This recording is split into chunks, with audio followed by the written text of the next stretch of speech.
السلام عليكم ورحمة الله وبركاته. بسم الله والصلاة والسلام على رسول الله ولا لا خالقة. وحان جعلستين أن إذن نقيسيو إنو جره صون صنعه بريتن بوا جمعه بش محرم نواتوان ومالين تلو يقانو عاشورا وحا اسكو سؤالي لبا فرصدود مالين تجمعها وحي لادعي فضائل وقارة ومالين فرحادات سيدو كالوا سيد الأيام أما إسبوعه مدحديسة waxaa kaloo ku soo beegmay caashuuraa oo ah maalin keliya oo soonkeeda lagu helayo sanadkii tagay oo dambi dhaafa.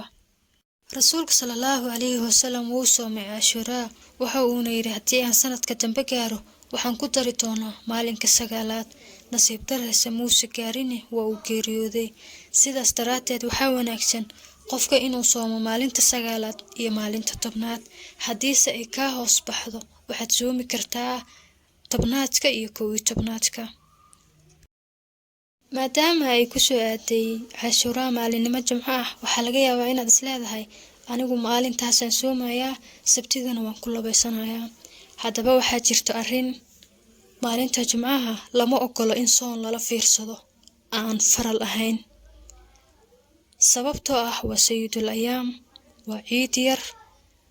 culumaduna waxay dhahaan laba qaab oo kaliya ayaa maalinkaas loo soomi karaa soon sunno ah.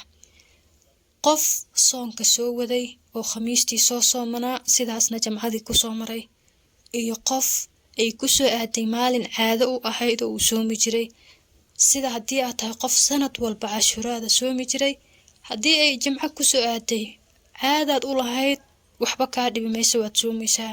laakiin soon inaad la fiirsato oo adigoon caashuuraana soomi jirin soon aad soo wadayna jirin inaad maalinta jimcaha uun soontood ka bilowdo waxaa ku jira khilaaf. waxaan hadda haysanaa fursad berito waa khamiista soon jimcahana ku xijiso. sidoo kale khamiista khayraad u gaar ay leedahay waa maalin qofka camalkiisa ilaahay la horgeeyo maxaa ka fiican in adigoo sooman xisaabtaada alla la hordhigo. waxaan rajaynayaa inaad fahanteen beriyo khamiis ay beri dambe oo jimco ah dadu ilaahay khayr la doonay bay iskugu aadaan halaga faa'iido.